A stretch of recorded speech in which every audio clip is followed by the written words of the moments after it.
Buenas noches, Puerto Rico. Bienvenidos a este de su programa Debatiendo Sin Filtro. Les saluda Jorge Cobertoro, como todos los jueves a las 8:30 de la noche a través de la plataforma del vocero.com, en la página de Facebook del Vocero y toda la plataforma de nuestro periódico. Está con nosotros el licenciado Hugo Rodríguez y el profesor Kenneth McClinton. Saludos a ambos. ¿Cómo están? ¿Todo bien?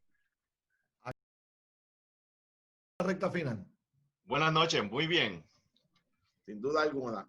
Bueno, antes de comenzar el tema de discusión, quiero agradecer el apoyo de la sintonía del público a nuestro programa. El de la semana pasada rompió récord de seguidores y obviamente también quiero agradecer muy particularmente la transmisión que hizo a través del vocero.com de los actos del natalicio y de la Fundación Rafael Hernández Colón, que el profesor Kenneth McClinton estuvo con nosotros desde la ciudad de Ponce. Más de 18,000 personas vieron los foros, los paneles, muy interesantes, con la participación del juez presidente del Tribunal Federal, el juez Gustavo Gelpi, el juez asociado del Tribunal Supremo Ángel Colón, el profesor Kenneth McClinton, el profesor Héctor Luis Acevedo, fue la licenciada Nelsa López, esposa del ex gobernador. Y la realidad fue que fue un foro bien interesante, así que nuestro agradecimiento al vocero y muy particularmente, Kenneth y Hugo, es que vamos a continuar estos diálogos los sábados por la noche, que son chéveres, que podemos conversar. Estaremos hablando sobre ese particular ya más adelante a través de la plataforma del vocero también, después que pasen las elecciones, para mantener un foro de discusión amplio para beneficio del pueblo de Puerto Rico. Pero hoy estamos... Una vez pasemos de las elecciones, viene la transición, que son casi 60 días de transición, que va a ser un proceso bien interesante y bien revelador. Y nosotros contamos con Kenneth McClinton, que fue secretario de Estado, y como ya ha señalado, la única persona que ha estado en un comité de transición entrante y el saliente, o sea que nos puede dar las perspectivas de qué se trata y cuán importantes son estos procesos de transición en los gobiernos. Pero precisamente estamos básicamente ya 5 días de las elecciones en los últimos momentos y hoy vamos a hablar de las campañas, vamos a hablar de las áreas más importantes, de la candidatura a la gobernación, obviamente, la candidatura a San Juan, de la candidatura a comisionado residente, del efecto de los partidos nuevos en todo este proceso. Así que el tema es amplio y vamos a tener tiempo suficiente esta noche. Pero quiero comenzar precisamente que nos deje una visión general de tu evaluación de la campaña en general, ¿verdad? Y qué debemos de esperar en estos últimos días, el camino de las elecciones, para entonces luego entrar en los siguientes turnos sobre las diferentes candidaturas de Washington, gobernación, el debate que hubo anoche, a través de la plataforma del vocero y Guapa Televisión. En fin, pues ir sobre las demás candidaturas para entonces hacer al final nuestras proyecciones de qué posibles escenarios vamos a tener aquí a partir del próximo martes. Kenneth, ¿cómo has visto todo este proceso? Yo creo que hay que enfatizar los cambios que ha habido en esta campaña. O sea, desde nosotros tres, estar cada uno en su oficina o su casa participando conjuntamente en estos paneles desde hace ya múltiples semanas a través de vocero.com, donde nos hemos visto en persona hace semanas, por lo menos en este foro, hasta la ausencia parcial de caravanas, la redenominación de las caravanas llamándolas rallies, porque no tienen la misma cantidad de personas presenciales como normalmente hay en una caravana. Los cambios que ha dictado la plataforma Facebook, que afectan a todas las campañas. Yo no sé si de la audiencia lo sabe, pero desde hace 2 días, 7 días antes de las elecciones, Facebook no permite postear contenido nuevo como anuncio pagado en Facebook para que no se den sorpresas de última hora publicitarias en el medio de ellos, que es un medio que domina realmente, virtualmente todos los medios sociales de una manera o de otra. Así que no vamos a ver ningún anuncio nuevo en Facebook en lo que queda de campaña. Y eso pues también tiene su efecto. Ayuda a estabilizar en los finales de campaña, no permitir que alguien venga a última hora a presentar algo que no tienen la oportunidad de contestar adecuadamente. Así que hay cambios por todos lados como consecuencia del COVID-19 y como consecuencia de buscar maneras de mejorar la campaña política, tanto a nivel nacional de Estados Unidos como a nivel de Puerto Rico, o lo que Hugo llamaría nacional acá en Puerto Rico. Y eso pues ha afectado la campaña, ha afectado el ritmo de la campaña, ha afectado el contenido de la campaña, y estaremos pendientes a lo que queda en estos 5 días. Hugo, en esa misma línea le añado un tema que sería bueno también ponerlo a discusión, que es el efecto que puede tener, o el posible efecto, la llamada migración de los electores de Puerto Rico. Han salido por lo menos aunque hay diferentes números, pero por lo menos hay un consenso que más de 300,000 puertorriqueños se movieron de la isla hacia diferentes estados de los Estados Unidos en los últimos años, y eso uno lo ve quizás como un número amplio, ¿verdad? Pero 1,000 votos, 1,000 ciudadanos o 2,000 personas en un municipio cambia el escenario electoral. O sea, que hay escaños que se han ganado y se han perdido por menos de 1,000 votos, alcaldías que se han ganado por menos de 100 votos. O sea, cómo también ese efecto migratorio puede tener un efecto sobre un escenario electoral quizás desconocido para nosotros hasta aquí al martes, cuando veamos la realidad de dónde anda el país. Hugo. Pues yo pienso que la campaña en esta ocasión ha estado matizada por lo que dijo Kenneth. Yo recuerdo cuando estábamos allá en marzo que las campañas estaban prácticamente calentando motores, y de pronto viene el cierre por lo del COVID y hay una especie de detente en las actividades. Y todo el mundo sabía que los medios electrónicos iban a ir cobrando mucha importancia en la manera de hacer campaña, pero de momento nos dimos cuenta que no era que iba a ir cobrando importancia, sino que iba a ser el medio primordial, que iba a ganar la importancia súbitamente, y que las campañas que no se adaptaran a todos estos métodos modernos que ya sabíamos que se atisbaban y que se iban a tener que usar, pues obviamente tenían que hacer ese tipo de ajuste para poder aprovecharse de eso. Y creo que eso es lo primero que matiza esta campaña como una campaña atípica. Lo segundo es que cuando empieza a haber una especie de reapertura, como la gente se había quedado en marzo, no estaban como que tan despiertos de que estábamos ya en julio o en agosto, sino que era como que si lo estuviéramos cogiendo en marzo de nuevo, medio frío, medio tibio. Y obviamente los cierres de nuevo, las aperturas, ese ir y venir, ese dar un paso para adelante y otro para atrás, pues también afectó. Así que creo que lo primero es eso, los medios electrónicos y la manera de hacer campañas, las aglomeraciones, es el primer cambio. El segundo cambio que yo veo es que yo creo que desde el verano del 2019, el pueblo ha podido ver, o mucha gente ha podido ver, que lo inimaginable es posible. Antes, digamos, 6, 5, 4 años atrás, nadie hubiese imaginado que un gobernador electo iba a ser forzado a renunciar mediante manifestaciones políticas, y eso ocurrió, eso era inimaginable, eso era imposible. Y creo que eso enciende cierta esperanza, enciende cierta visión diferente de que las cosas se pueden hacer de una manera distinta a como se han hecho, y creo que eso también ha matizado las campañas y que el elector está buscando alternativas a como las cosas se hacían antes de una manera quizás más fuerte de lo que se hacía en campañas anteriores. Así que a mí me parece que en los cambios yo los veo matizados en esas dos cosas. En el tema que me añades, Jorge, de la emigración, Puerto Rico se nos ha vaciado, no digo yo en el último año, pero hemos visto unos flujos migratorios muy fuertes como una tendencia, ¿no? Se acentuaron grandemente con María. Han seguido, hay gente que le llama a algunas ciudades en Florida el municipio 79. Como tú muy bien dices, aquí ha habido elecciones que han sido sumamente cerradas.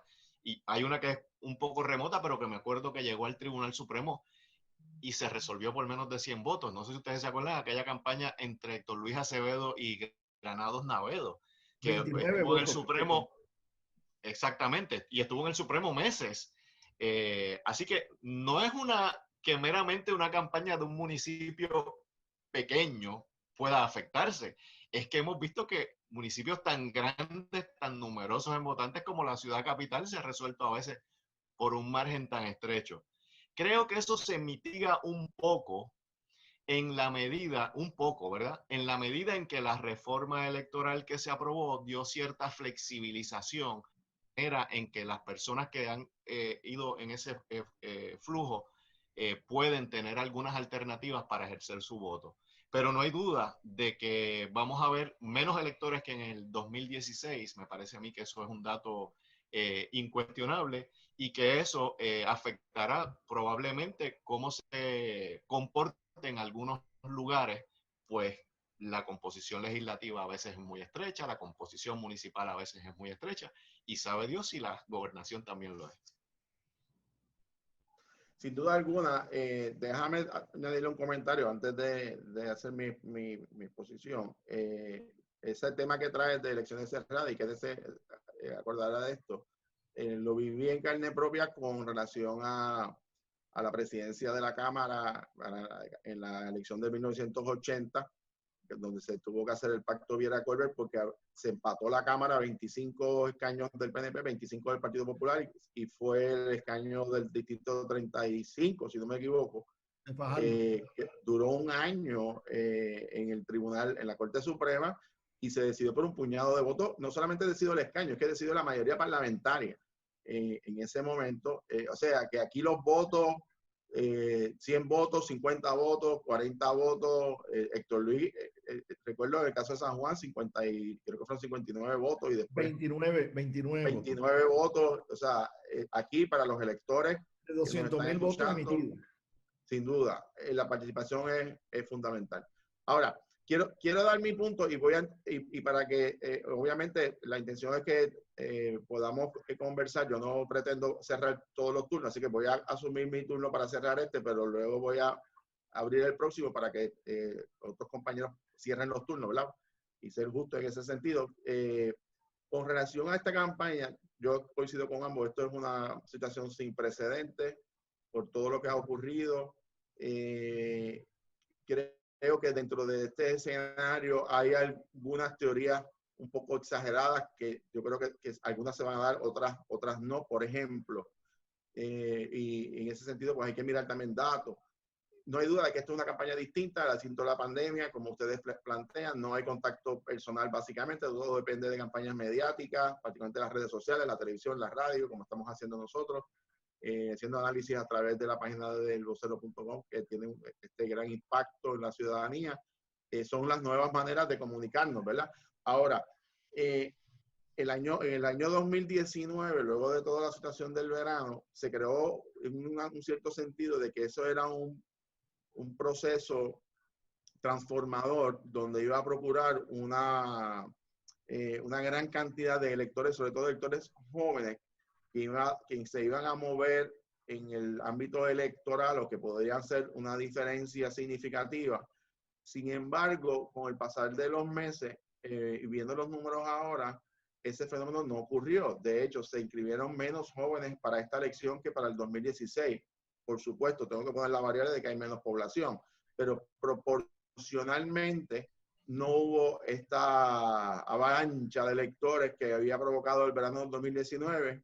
Y recuerdo una cita que a veces que plantea que a veces se confunden momentos con movimientos. O sea, una cosa es crear un movimiento y otra cosa es que se creó un momento específico. Yo creo que el verano de 2019 fue un momento importante, un momento donde por un periodo de tiempo el país se sacudió, el país se expresó, el país logró cambios, pero de que eso se haya transformado, se haya convertido en un movimiento de una nueva agenda, pues está por verse y hasta ahora no lo hemos visto. Por supuesto, la campaña ha resultado interesante por varias figuras, no solamente lo que ocurrió en el PNP, que quiero pues de esta manera entrelazarlo con la primera campaña que queremos analizar, que es la gobernación. O sea, el escenario nuestro es confuso. es un escenario donde el efecto de la inmigración va a tener una realidad, una nueva realidad que no conocemos. Nosotros no sabemos cuántos de los electores que se fueron, cuántos eran PNP, cuántos eran populares, en qué proporciones se fueron, de qué comunidades eran. Eso es muy difícil de identificarlo. Claro, los partidos pueden hacer sus estudios y pueden determinar quizás en algún grado, pero no de manera detallada. Por otro lado, me parece que en los partidos principales, el Partido Popular y el Partido No Progresista, una de sus herramientas más importantes son las operaciones en los pueblos, el impacto de caravanas, de invasiones, de caminatas, y eso no ha estado presente, y eso tiene un efecto también sobre el estado anímico de los electores, sobre todo de las estructuras políticas. Y creo también que la campaña ha tenido unos cambios significativos, particularmente porque todo el mundo tuvo más o menos la misma cantidad de tiempo para estar en los medios de comunicación, porque se dio el fenómeno que esto es una campaña bien corta y donde algunos partidos han tenido fondo electoral y en el caso de Victoria Ciudadana pues, ha tenido una unión que le ha pagado el 100% de su campaña mediática. El caso del PIB ha tenido el fondo, el Partido Popular y el PNP. Y esta ha sido una campaña donde el último mes y medio, básicamente todos los partidos han estado en medios de comunicación y no se daba aquellas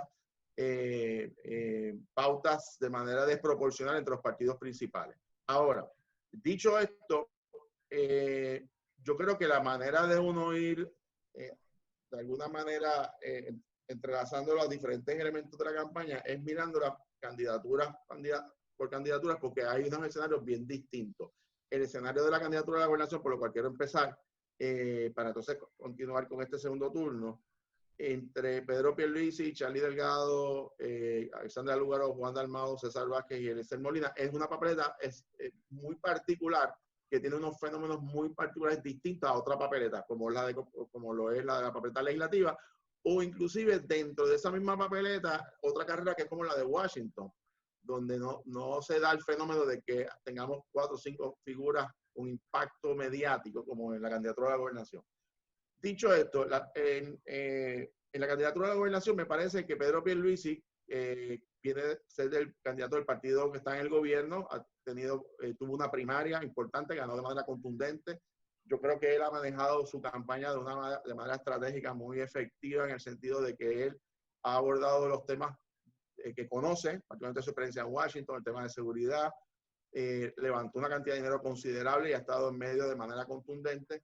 Su gran reto, obviamente, pues tiene que arrastrar todo el lastre, ¿verdad? Y todos los problemas que ha habido en la administración del Partido Nuevo Progresista, el tema de corrupción, el tema pasado, el tema de los fondos federales y todo esto, y cómo se puede distanciar del partido es algo complicado. Le pasó a David Bernier también en el 2016. Esto habrá que verlo, ¿verdad?, el próximo martes. Y TV, por lo menos las tendencias de encuesta, es que no parece que el PNP va a subir de su base electoral o de su techo electoral más de un 40, 42, quizás un poquito más por ciento de los electores. Aquí no tenemos a nadie corriendo más del 50%.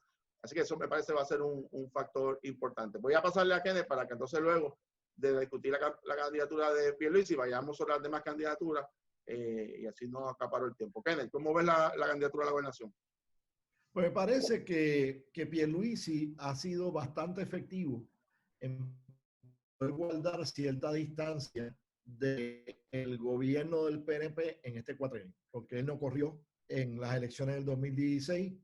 Él, de hecho, perdió la primaria, así que fue su contrincante el que le tocó gobernar, y luego del verano del 2019 le tocó entonces a Wanda Vázquez, al tener un distanciamiento político con Wanda Vázquez como consecuencia de ella lanzarse en contra de él en las primarias.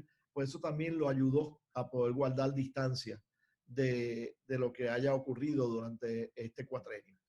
Este es un cuatrenio bien difícil. Es el peor cuatrenio que ha tenido el Partido Nuevo Progresista gobernando a Puerto Rico desde que se fundó en 1967. Obviamente con la renuncia de un gobernante, pues eso es terrible, crea un récord terrible.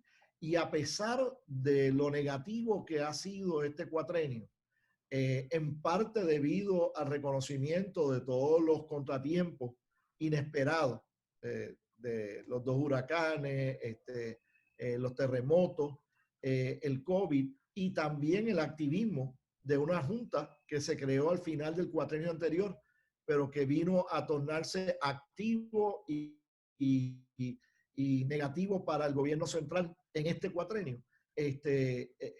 Se pudo sobrepasar parte de la negatividad de este cuatrenio. Y creo que ahora, pues el hecho de que están bien pegados Charlie Delgado y Pedro, pues es demostrativo de todo el camino que ha podido recorrer Pedro Pierluisi como candidato a la gobernación, y ya veremos el resultado dentro de 5 días. Por parte de Charlie, pues yo creo que lo tienen escondido de la prensa, lo tienen escondido de los micrófonos, porque tienen unas deficiencias reales de conocimiento y unas deficiencias reales en capacidad de gobierno. Creo que el PNP ha sido bastante efectivo en tumbar la imagen que Charlie estaba tratando de crear de ser buen administrador, porque los informes del Contralor pues dicen lo contrario, y el récord dice lo contrario. Y hay un señor popular que creo que es de Ponce, que parece que la tiene cogida con Charlie por alguna razón, y desde hace tiempo ha estado haciendo una campaña en los medios sociales donde está destacando todas las promesas que Charlie hizo en Isabela en el 2016 y no cumplió, y las malas condiciones en que están diversas obras infraestructurales o la ausencia de ciertas obras infraestructurales que se prometieron. Creo que la realidad de que su conocimiento del inglés parece ser bien limitado, a juzgar por videos que se han pasado de él intentando hablar inglés y de él estar evadiendo el hablar en inglés cuando se le ha pedido que hable en inglés en alguna entrevista de programas de entretenimiento en las cuales ha participado en otros canales de la televisión puertorriqueña, pues no le ayudan tampoco. Y creo que también no le ha salido bien al Partido Popular el echarle toda la culpa a la corrupción al Partido Nuevo Progresista y esperando que la memoria de los electores de Puerto Rico sea corta. Y en ese sentido, pues creo que también no le ha ido bien a Charlie Delgado. La única esperanza que puede tener Charlie Delgado es que a última hora, en los últimos 5 días, votantes que se identifican con el Movimiento Victoria Ciudadana o votantes que se identifican con el Partido Independentista Puertorriqueño se conviertan, como se han convertido en algunas elecciones anteriores, en melones que decidan votar por el Partido Popular. Pero el problema que hay es que esos dos partidos tienen unas metas más inmediatas que ganar las elecciones, que es el de poder quedar inscritos. En el caso del Partido Independentista, no han quedado inscritos desde el año 2000, y si logran quedar inscritos esta vez y tienen 8 a 10% en las encuestas, si logran obtener los 2 o 3% que se requiere para estar inscritos, pues va a ser un gran triunfo para esos partidos, al igual que el poder elegir su candidato objetivo en la Asamblea Legislativa. El Movimiento Victoria Ciudadana definitivamente parece que va a quedar inscrito y puede que, al igual que el PIB, pueda elegir candidatos. Y en algún momento del programa tenemos que hablar de los posibles escenarios si hubieran elecciones cerradas legislativas, de qué rol podrían tener los dos candidatos legislativos que el PIB espera elegir por acumulación en Cámara y Senado, y los candidatos que pueda elegir el Movimiento Victoria Ciudadana en la legislatura. Sin duda, ese tema lo tenemos para luego de que discutamos las candidaturas individuales, cerrar con ese tema, porque eso es un escenario bien interesante. Hugo, candidatura a la gobernación, ¿cómo lo ven? Pues yo pienso que estamos en una elección que todo aparenta a apuntar a que va a ser muy cerrada. La gente no se atreve a hacer pronósticos. Las encuestas que se han manejado públicamente así lo establecen. Tiendo a coincidir con Kenneth en el sentido de que este ha sido un cuatrenio muy malo para el Partido Nuevo Progresista, desde lo que pasó con el gobernador Ricardo Rosselló hasta lo que ha pasado con la gobernadora Wanda Vázquez. La primaria que tuvieron Pierluisi y la señora Vázquez ha sido una primaria que aparentemente no han podido zanjar diferencias, y así uno oye a veces cuando dicen necesitamos a todo el mundo y cuando se le pregunta si han hecho acercamientos con Wanda Vázquez, pero por el otro lado, en su campaña tratan de distanciarse de las administraciones de Rosselló y de la señora Vázquez, diciendo yo no he sido incumbente en esto, las cosas que hayan estado incorrectas ahí no tienen nada que ver conmigo, mi hoja de servicio es en otros cuatrenios que no tienen que ver con este. Así que tú ves ahí un discurso que es un poco difícil de conciliar en esa campaña. Obviamente, vamos a ver lo que pasa en los últimos días. En el caso del Partido Popular, yo creo que Charlie ha tenido algunos tropiezos, como fue aquel incidente que tuvo en el debate, aquel que dijo una cosa sobre la perspectiva de género en un momento dado y pasada la pausa y vuelve a enfocarse, le dice quiero cambiar mi contestación o cambió su contestación. Creo que el otro día tuvo otro tropiezo cuando se le pregunta por el nuevo presidente de la Junta de Control Fiscal. Así que lo hemos visto que tiene unos traspiés. Obviamente tiene sus fortalezas también. Salió, me parece a mí, muy bien parado de su primaria. Sorprendió a muchas personas. Algunos no los vieron venir, los más acusados quizás sí. Así que tampoco es que sea una figura débil. Yo no le atribuyo tanta importancia a lo de que en un programa de entretenimiento traten de que un candidato hable en inglés, pues el que no sepa hablar inglés, me parece a mí que para eso están los traductores de la misma, o los intérpretes, de la misma forma que el que quiere construir una casa que busca un arquitecto, ¿verdad? Así que yo no veo eso como un mayor problema. Al contrario, me parece que es un gran mensaje a los Estados Unidos el que la figura máxima en el gobierno de Puerto Rico hable perfectamente español y no domine el inglés. Es un gran mensaje de que esto es una nación diferente, hispanoparlante, latinoamericana, y que quizás ese mero hecho es más un mensaje más contundente que el tratar de articularlo, ¿verdad? En inglés.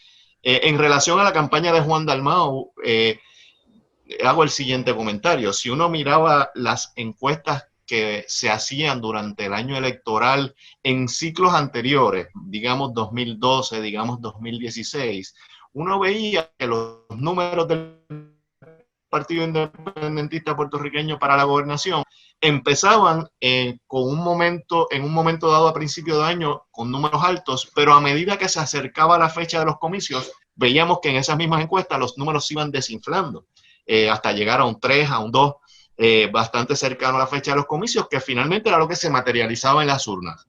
A diferencia de esos dos ciclos que mencioné, en esta ocasión, los números del Partido Independentista Puertorriqueño en las encuestas públicas que se han manejado, en lugar de desinflarse, lo que han hecho es robustecerse. Y eso es un fenómeno que no habíamos visto por lo menos en el ciclo pasado y tampoco que yo recuerde en el 2012. Así que me parece que Juan llega a la semana previa a las elecciones con un momentum muy bueno, con entusiasmo, y eso me parece a mí que es importante para la manera en que debemos terminar. Me parece que el movimiento, el proyecto Dignidad, por su parte, creo que le está hablando a su gente, creo que están llevando un mensaje que no se puede menospreciar y creo que también están pensando en más de un ciclo electoral y en unas figuras que a lo mejor no necesariamente son el doctor César Vázquez, sino otras figuras que están en su papeleta y que a lo mejor tenemos tiempo de hablar en otros turnos. Sin duda alguna, yo coincido con el análisis de ambos, le añado unos elementos adicionales. Uno, como señala Pedro Pierluisi, pues tiene estos retos como candidato a la gobernación, un partido que obviamente ha cogido muchos golpes este cuatrenio, la renuncia del gobernador, la primaria, todas las situaciones de corrupción y de casos, pues son problemas que afectan al partido como institución.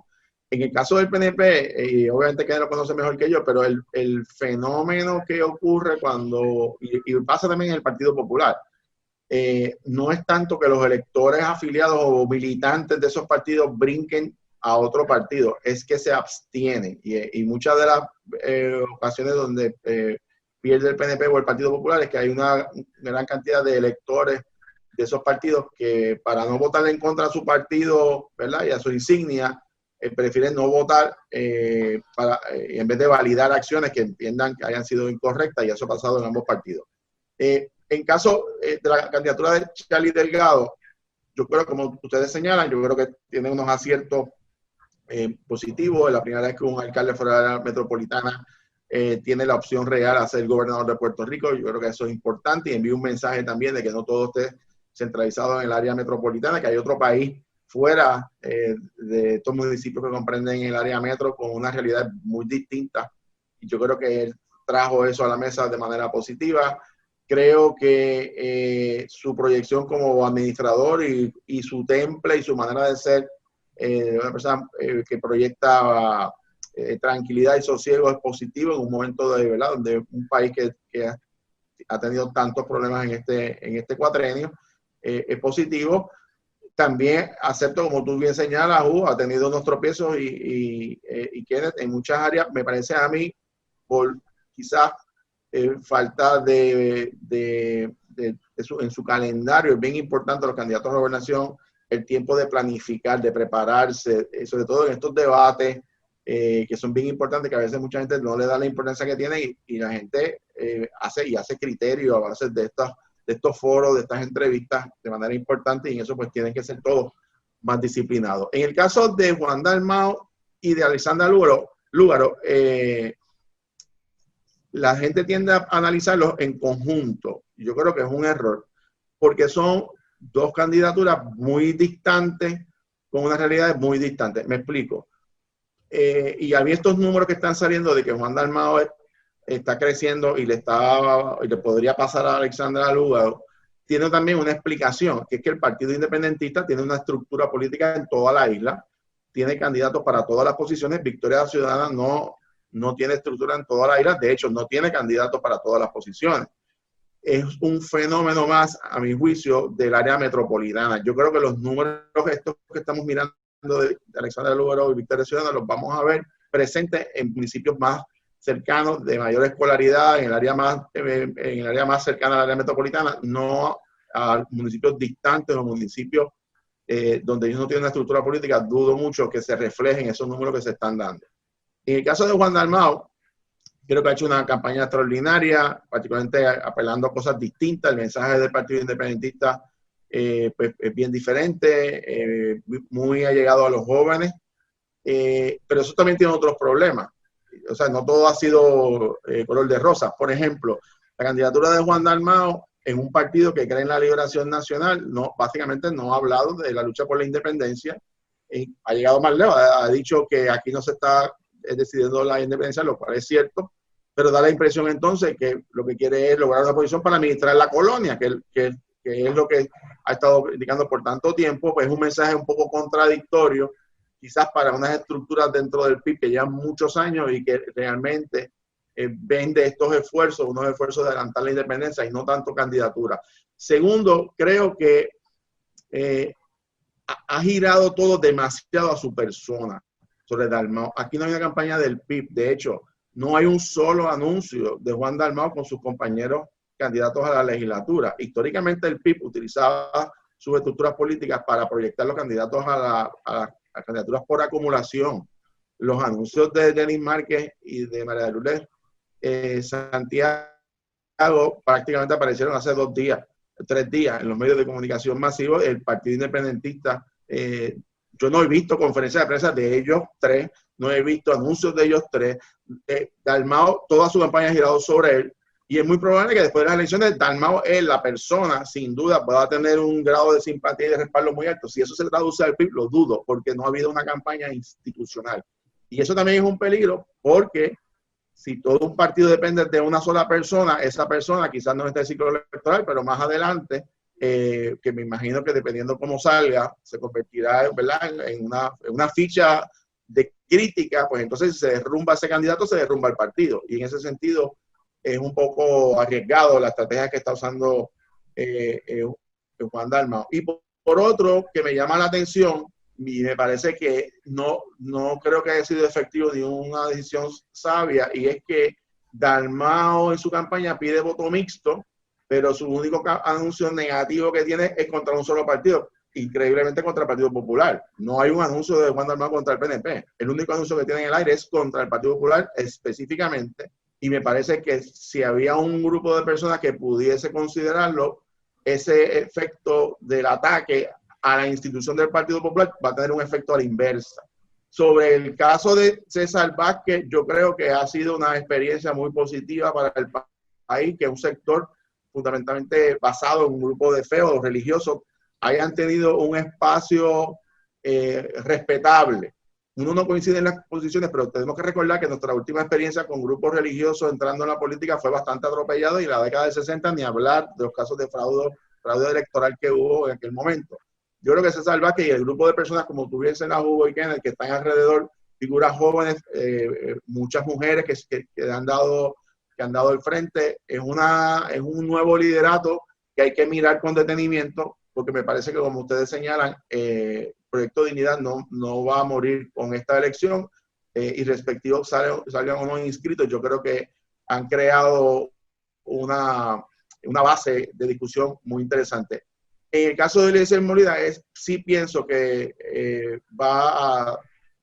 un esfuerzo importante. Yo creo que hay que reconocerlo, que un ciudadano pueda llegar a una elección sin tener un partido, habla bien del sistema, y como él como ser humano, que ha dado un paso importante, pero de ahí a que se convierta en una persona, un líder de referencia después de las elecciones, honestamente no lo creo, y creo que va a pasar a gran parte, va a desaparecer en gran medida por una sencilla razón, y es que sus propuestas, muchas de ellas carecen inclusive de lógica.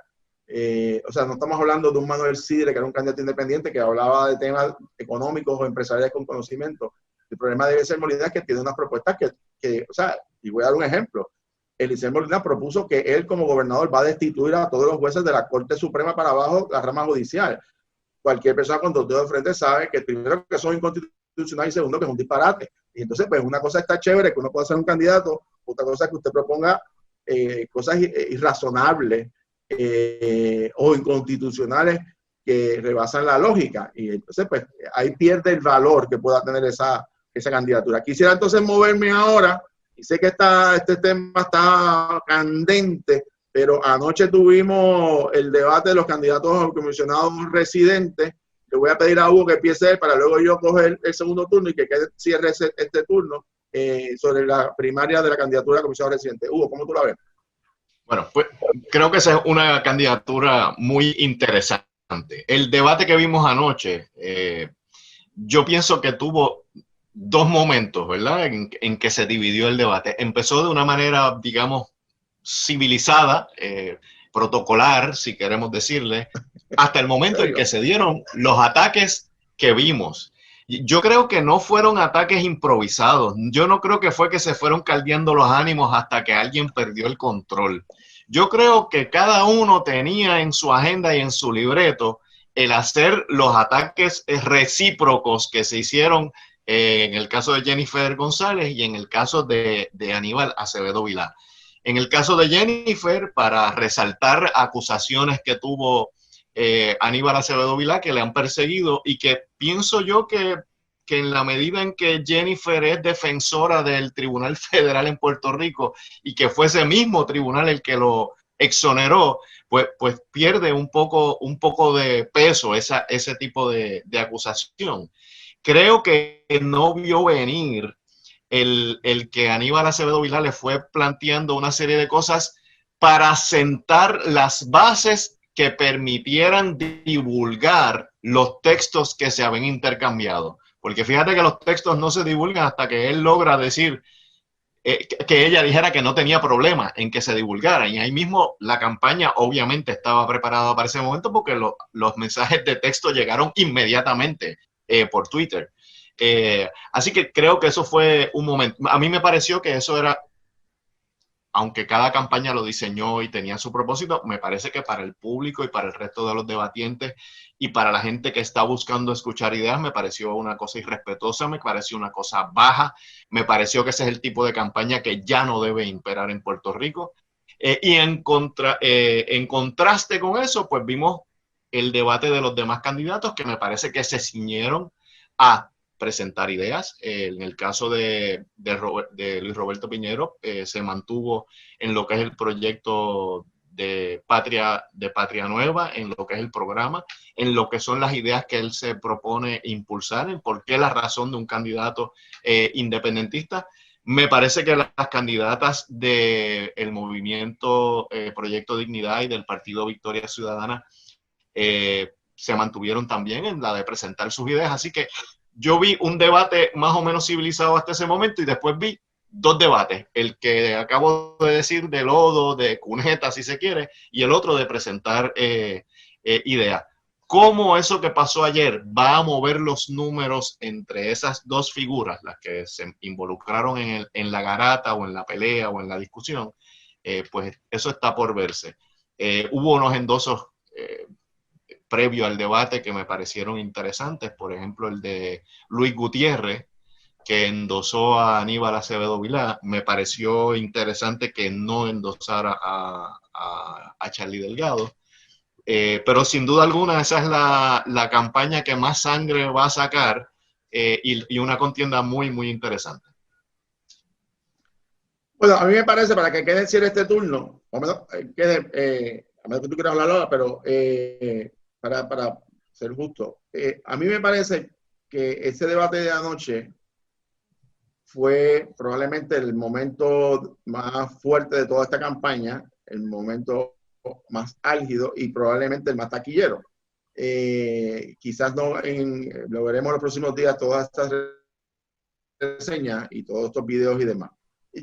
A mí me parece que Aníbal Acevedo, de toda la controversia que hubo, Aníbal Acevedo Vilá fue el más que ganó en ese debate. Y me explico. Primero, Jennifer González cometió varios errores en ese debate. Lo que me da a mí la impresión que no se preparó adecuadamente, no tenía una hoja de ruta estratégica. Yo hago una columna para el Vocero que estará publicada, me imagino, próximamente, haciendo el análisis de ese debate, pero adelantando algunas áreas. Primero, ella es la incumbente, ella se supone que está al frente en todas las encuestas, y ella decide en su primer turno, no más adelante, o sea, su apertura, fue un ataque directo a Aníbal Acevedo Vilá cuando hizo referencia a Héctor Ferrer diciendo que ese sí era una persona honesta y lo mira, obviamente, de manera implícita diciendo que tú eres una persona deshonesta.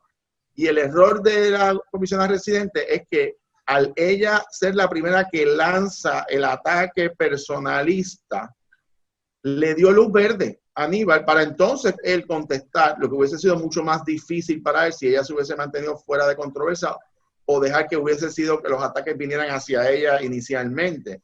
Así que un poco de entrada fue ella la que abrió la controversia, fue ella la que lanza el primer ataque, siendo ella la incumbente, lo que me lleva a mí a pensar que estas encuestas que se han estado publicando, realmente ese margen de indeciso se ha cerrado tremendamente y que estamos ante una elección extremadamente cerrada.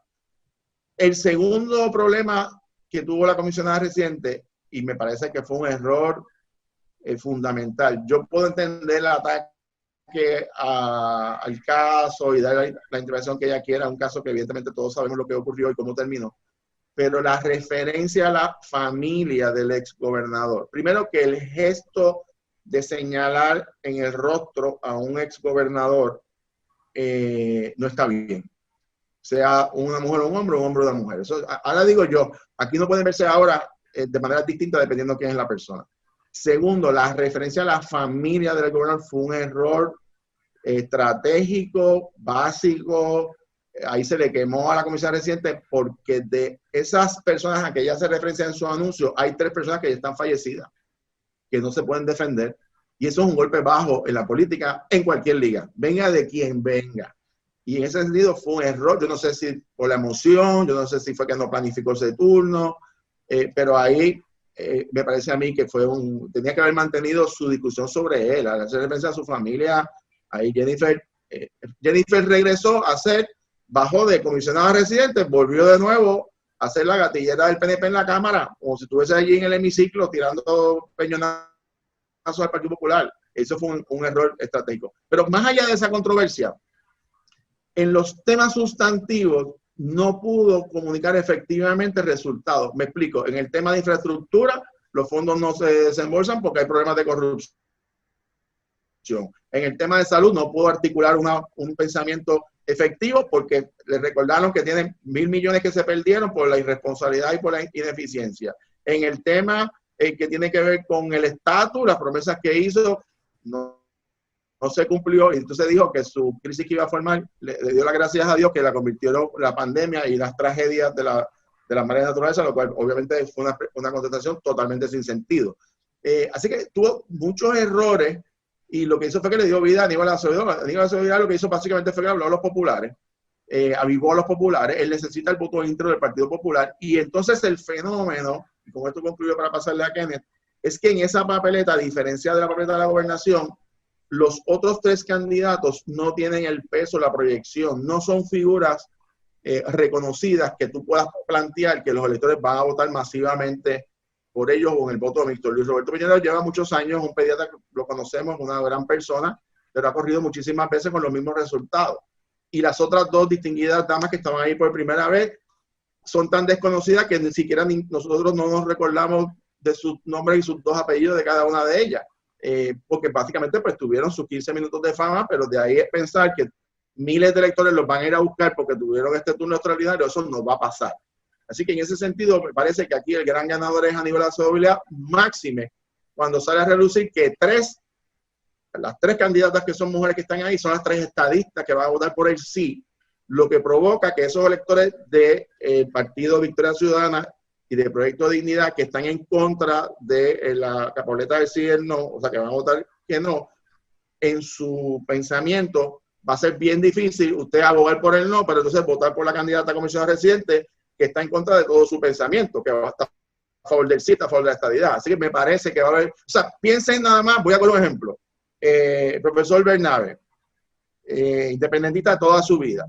La licenciada Adaima Rivera, todo el mundo sabe, expresidenta del Colegio de Abogados, independentista toda su vida. Van a votar por una candidata estadista. No tiene pie ni cabeza. O sea, aquí va a haber una gran cantidad de electores que van a quererse mover. Y yo creo que la figura realmente que va a poder acaparar gran parte de esos votos va a ser Aníbal Acevedo Vilá, que evidentemente en el resultado de anoche pudo avivar a los populares y con toda probabilidad la brecha que tenía de 9 o 10% de populares que no querían votar con él, gran parte de ellos anoche se decidió a cerrar filas y a votar por el candidato del Partido Popular. Kenneth, ¿cómo viste el debate de anoche de los candidatos a comisionados residentes para luego entonces hablar de la legislatura y de esta manera cerrar? Adelante, Kenneth. Pues mira, yo creo que tú y yo vimos debates distintos. Yo vi un debate que ocurrió lo que iba a ocurrir. O sea, Aníbal Acevedo Vilá no ha sabido que a cada político le llega su momento para transformarse y dejar atrás la política electiva. Yo siempre me encuentro con personas que me dicen que ¿para qué vas a correr ahora? ¿O por qué no corres ahora?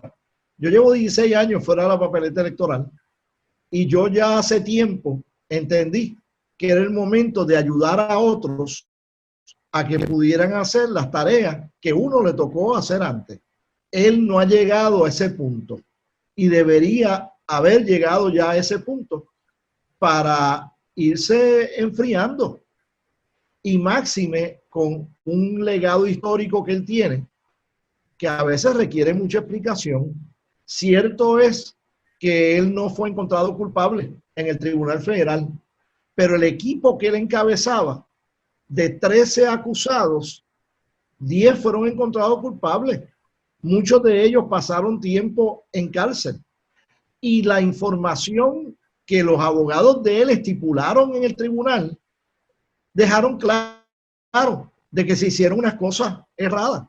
Como dice Jennifer, no fue ella la que levantó el issue de la familia.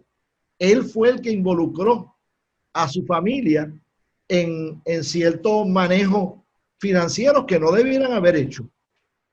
Y al estipularlo, pues confesaron que eso era cierto y que las personas que fueron estipuladas realmente habían hecho lo que hicieron y que los testimonios que no se vertieron en el tribunal porque se estipularon ante el tribunal, que quiere decir que tú sometes las transcripciones de esos testimonios y dices, eso es cierto, no hay que cuestionarme porque tienen razón lo que dicen esos testimonios. Eso ocurrió de verdad. Y hay un 40% de nuestro electorado que no tenía conciencia política para cuando estos hechos ocurrieron y para cuando las acusaciones fueron radicadas. Así que a diferencia de otras cosas que hayan ocurrido hace 3 años, hace 5 años, hay un electorado que tiene derecho a conocer esos hechos pasados. Y él tiene derecho a tener su opinión, a lo que no tiene derecho es a tener hechos que son distintos a la realidad. Y todo lo que le está pasando a él ahora, uno sabía que si él se lanzaba a una candidatura, se exponía a que todas esas cosas fueran levantadas nuevamente. Y yo creo que en ese sentido, el error es de él. Él no tenía que haber lanzado su candidatura. No había un vacío para esa candidatura. Hay varias otras personas que tú y yo podríamos haber pensado que hubiesen podido lanzarse en contra de Jennifer González, como lo hizo Héctor Ferrer en las elecciones pasadas. O sea que en ese sentido, yo creo que el Partido Popular no tiene manera de quejarse de lo que ha sido resaltado en esta campaña. Yo creo que Jennifer fue sumamente efectiva. Primero, dejando saber, si te metes conmigo, yo me meto contigo. Segundo, logró establecer, sin que se expresara nada realmente en contrario, de que ella sí ha sido responsable de traer 121 billones de dólares a Puerto Rico en lo que va de este cuatrenio, más lo que pueda entrar en el último paquete que se apruebe después de las elecciones y antes de diciembre 31. Tercero, que ella sí ha logrado traer dinero con el cual se va a poder reconstruir la Autoridad de Energía Eléctrica. Creo que pudo demostrar fehacientemente que la función de un comisionado residente es procurar los recursos, no es el de gastar los recursos. El gasto le corresponde al Ejecutivo y el comisionado residente en ninguna administración es parte del Ejecutivo. Ella sí es miembro del PNP y el PNP es el que controla el gobierno en este cuatrenio. Pero eso no quiere decir que ella cumplió en buscar el dinero, pero que cumplió en no gastarlo. Esa no es su función. Y ella puede preguntar cuándo van a hacer las subastas, cuándo van a gastar el dinero, en qué lo van a gastar y eso, pero ella no puede ejecutar esa función de administrar y gastar el dinero. Así que en todas las áreas que son parte de su responsabilidad como comisionada residente, no tan solo ella cumplió con creces, pero lo hizo sin que Aníbal anoche pudiera probar lo contrario. Yo creo que claramente ella ganó el debate en contra de Aníbal, fue dura, pero ella siempre lo ha dicho en los anuncios, ella es la dura en Washington y ella es la que no se queda callada. Y no una cuestión de ser tirapiedras, ni francotiradora, ni nada por el estilo. Es cuestión de que si el Partido Popular lanza a un candidato defectuoso para la segunda candidatura más importante, pues no puede esperar que los defectos de ese candidato no vayan a salir a flote. Yo creo que finalmente él no enfatizó lo suficiente la preferencia de ella a nivel presidencial, porque si lo hubiese hecho, hubiese quedado claro que la relación que ella ha entablado con el presidente, por imperfecto que él pueda hacer, no tuvo otro efecto que el de aumentar los fondos que llegaron a Puerto Rico, aunque la administración actual federal haya atrasado el envío de esos fondos a Puerto Rico.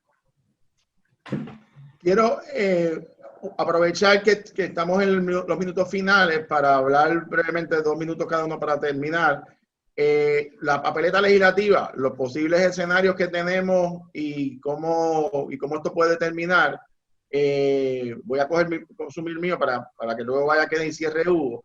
Yo veo, esta es una papeleta complicada porque es donde mayor cantidad de votos mixtos ocurre. Yo escribí hace unas semanas en El Vocero una columna en el caso, por ejemplo, del Partido Popular y del PNP. En el caso del Partido Popular, por ejemplo, en la campaña del 2016, 103,000 populares votaron mixto en esa papeleta, ya sea porque cambiaron sus bloques internos asignados por los partidos y cogieron otros candidatos institucionales, o porque brincaron a votar por candidatos de otros partidos políticos. De hecho, ese fenómeno ocurrió prácticamente en la mitad de esos electores, o más de la mitad, que buscaron candidatos del Partido Independentista, o en el caso de Vargas Vidot, que también votaron. Eso representa una situación particular porque debilita a la posibilidad de las mayorías parlamentarias para el Partido Popular si ocurre ese fenómeno, que ocurre casi un 35% más que el PNP. El PNP es mucho más leal en ese sentido a votar íntegro por sus candidatos legislativos.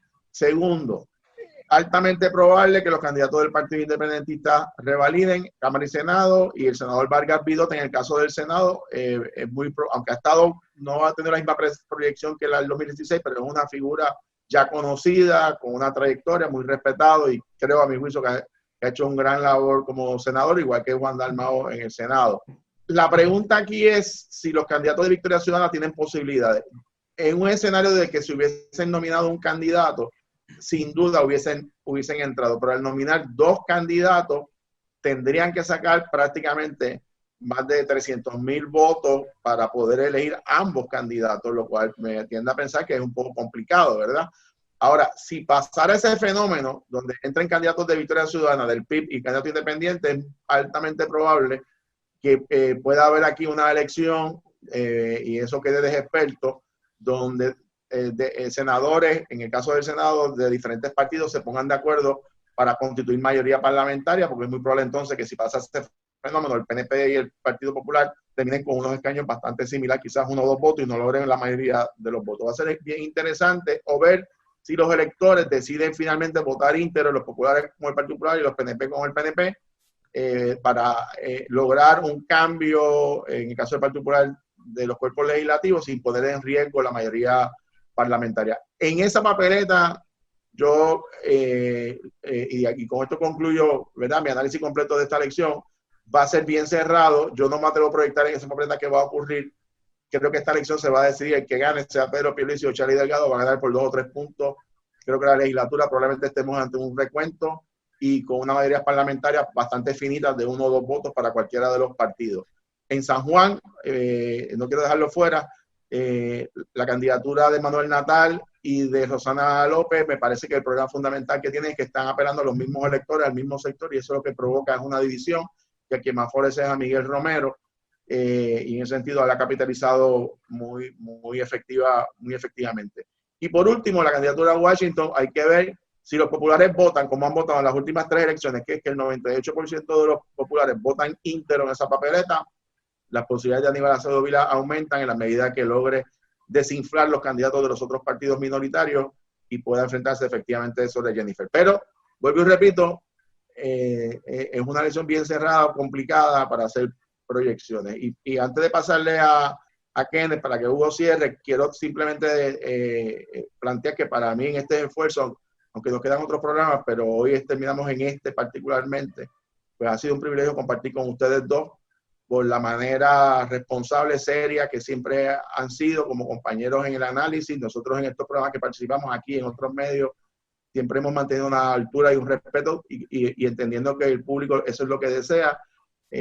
Nosotros aquí no faltamos el respeto, no entramos en personalismo, respetamos a todos los candidatos, porque el mero hecho de que son candidatos y se le ofrecen al país, eso ya de por sí tiene mérito. Y en ese sentido me parece que es importante porque fortalece a la democracia. Kenneth, te dejo tus 2 minutos para pasarle a Hugo y cerrar. Sí, bueno, en mis 16 años en la legislatura yo aprendí a contar los pollitos en la Asamblea Legislativa. Y me he enfrentado a candidatos que aspiraban como yo a la presidencia del Senado y se creían que eso se lograba sacando más votos que el otro en las elecciones generales como senadores por acumulación.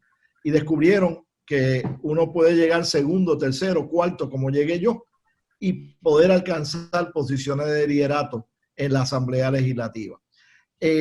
También he descubierto que en esta elección tú tienes 4 candidatos al Senado que son de partidos minoritarios. 2 del Movimiento Victoria Ciudadana, una del Partido Independentista Puertorriqueño y el doctor Vargas Vidot. las posibilidades de que puedan elegirse uno o tres de esos 4 candidatos es significativo, lo que dejaría tampoco como 20, tampoco como 8 de los 11 candidatos a senador por acumulación para ser divididos entre el PNP y el Partido Popular. Aquí hay la posibilidad real de que un partido pudiera ganar los 14 votos que necesita para controlar el Senado por tan solo un voto, o 2 votos, o 3 votos. Y en ese sentido, si un elector del PNP se dedica a hacer votos mixtos en la papeleta legislativa, estamos poniendo en peligro la posibilidad de que el PNP no obtenga mayoría en uno u otro o en ambos cuerpos legislativos. Y nosotros tenemos hoy la posibilidad de que en un año, 15 meses, Puerto Rico podría ser admitido como Estado por el Congreso y el presidente de los Estados Unidos. Pero para que eso ocurra, tenemos que ganar la gobernación, tenemos que ganar la comisaría, tenemos que ganar el Senado y tenemos que ganar la Cámara. Si eso se da con una mayoría demócrata en el Senado federal, con un presidente Biden y con obviamente el control de la Cámara para los demócratas en Washington, podría darse el caso, como ellos han dicho, que por las razones distintas, equivocadas, admitan a Puerto Rico y al Distrito de Colombia como Estado de la Unión. Así que cuando caigamos en la tentación, los estadistas, de emitir un voto mixto por el que sea, internamente en el partido o fuera del partido, estamos poniendo en peligro la posibilidad real y próxima de poder ser admitido como un Estado de la Unión. Aquí no se trata de que estamos cerca de la estadidad, es que se han dado unas condiciones en Washington en estas elecciones que definitivamente ponen a Puerto Rico a un paso de estadidad. No podemos arriesgar el lograr esa meta que hemos tenido toda la vida por meramente expresar nuestro apoyo a un candidato legislativo o nuestro desagrado con otro candidato legislativo votando mixto. Así que es más importante que nunca el voto íntegro en estas elecciones. Hugo, tus 2 minutos para finalizar. ¿Cómo no? Pues yo pienso que en las ramas legislativas, este año ha traído unos grandes recordatorios al electorado y han pasado precisamente en el año electoral, no como en otras ocasiones que han pasado situaciones, pero se van diluyendo a través del cuatrenio. Hemos tenido tan cercano como unas semanas antes de la primaria, las acusaciones que vinieron por parte de las autoridades federales a 2 legisladores. Tan reciente como en la semana pasada y la anterior se ha estado manejando el último escándalo, que es el famoso secretismo en los contratos y salarios de las cámaras legislativas, que tuvo que venir un tribunal a ordenar que se tuvieran que divulgar, y peor aún, cuando se divulgan, la gente sufrió un gran encono con algunas de las cosas que se revelaron allí. Creo que eso está muy fresco en la mente de la gente y que se suma a toda la serie de argumentos que se han hecho tradicionalmente para buscar que el voto no sea el tradicional voto íntegro de una sola cruz bajo la insignia, sino que la gente esté buscando alternativas. Creo que poco a poco la tendencia, y como he dicho antes, las tendencias no se usan o no se manifiestan de manera súbita en una sola elección, sino uno las va viendo. En Puerto Rico es a mayor voto mixto según pasa el tiempo, y yo creo que eso da una oportunidad de que haya una elección para los candidatos del Partido Independentista por acumulación, y que en esta ocasión se está haciendo una campaña de recordarle a la gente que hay candidatos en todas las posiciones en el Partido Independentista, contrario a otros movimientos que no pudieron llenar todas las posiciones. El Partido Independentista sí cuenta con candidatos en todas las posiciones legislativas para el Senado y también para la Cámara, y que se ofrecen como alternativa a lo que yo he llamado el secretismo del clan, que es el escándalo al que hice referencia, o lo que ha pasado en otras circunstancias. ¿Cómo va a romper esto? Pues, como dice Jorge, es un escenario complicado para predecir. Pero yo creo que va a ser interesante lo que va a pasar, y creo que la elección pasada nos demostró algo. En la medida en que hay muchas alternativas, fíjense que los últimos que entraron como senadores por acumulación apenas necesitaron 88, 89 mil votos. No era que como antes, que entraban con cientos de miles. Y eso también es un nuevo escenario que vamos a tener que estar viendo cómo rompe esa papeleta. Antes de despedirme, me quiero unir al parecer que expresó Jorge. Para mí también ha sido un privilegio ser parte de este espacio y además con compañeros como ustedes que siempre han mantenido un nivel de debate no solamente inteligente y profundo, sino también anclado en el respeto, la caballerosidad, y para mí eso es muy valioso. Así que les agradezco mucho la compañía de ustedes en este esfuerzo. Me uno a las palabras de ambos y lo más que me gusta es que hemos fortalecido nuestra amistad. Así es. Sin duda alguna, señora, gracias a ambos por haber estado y obviamente a los amigos que nos siguen, muy pendientes. Nosotros el lunes, el día antes de las elecciones, va a haber una serie de programas especiales a través de la plataforma del Vocero que vamos a estar compartiendo el análisis. El mismo día, martes, 3 de noviembre, el día de las elecciones, también vamos a estar haciendo nuestro análisis durante el transcurso del día, bien pendiente al periódico que va a estar dando la promoción a través de su página digital. Y nosotros pues vamos a estar vigilantes durante estos últimos días, estas últimas horas sobre este proceso. Nuestro mensaje, y sé que lo hago a nombre de los tres, es a los electores.